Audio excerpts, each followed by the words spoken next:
Hi everyone. I'm in a second grade classroom at LaSalle School. As far as transitions go, I haven't seen any specific strategies that my teacher uses.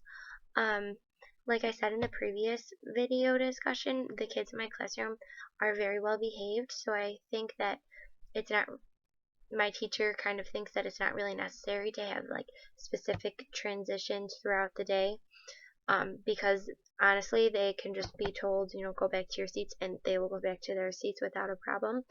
But that being said, there is still transition methods that are necessary. My teacher sometimes uses the quiet game, so she'll say, all right, everybody move from the carpet to your seats, but we're going to play the quiet game so nobody can talk. And the students usually, they work with that well. They get excited that it's a game and they all get quiet and it's fun.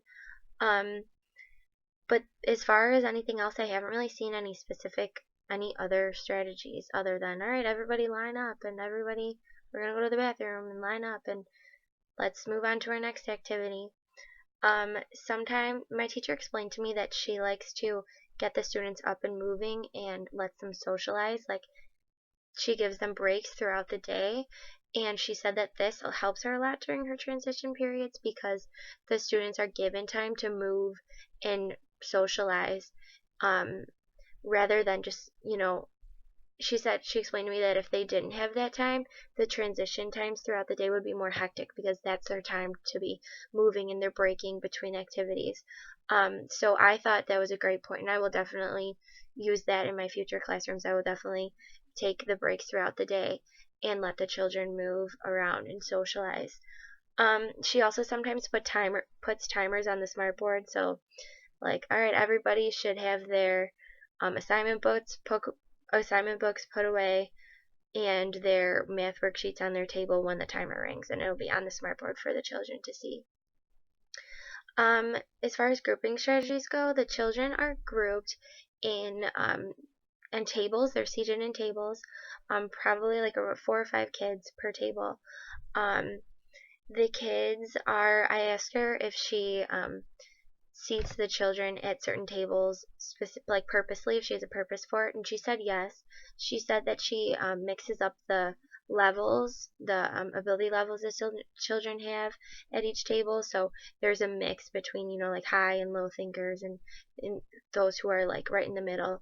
I thought that was good, so there's not like a high table and a low table.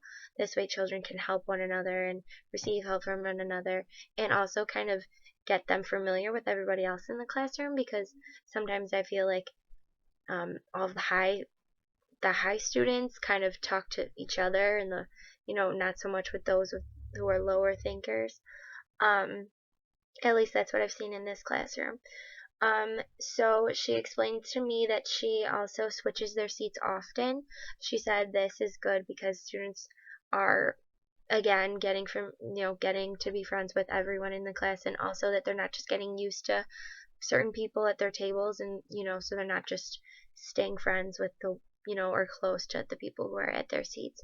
But she, like I said, she does pick their seats, but she said she occasionally lets them, like at once every 5 seat switches, she lets them pick.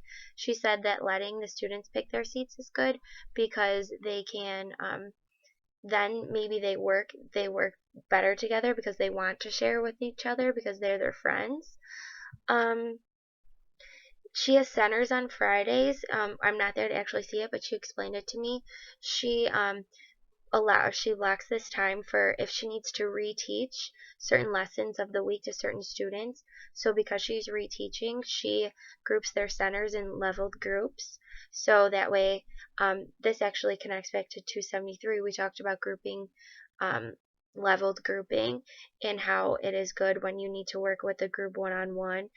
For example, she said my CT pulled aside the lower group in writing because they were having trouble with the writing lesson of the week. So during centers, when everybody else was at a center, she was able to pull away this group and work with them in a smaller setting and reteach the lesson for them to understand more. They also have guided reading groups, again, leveled, which I think is good. I put some pictures below for you guys to see and get a visual. I hope you like them.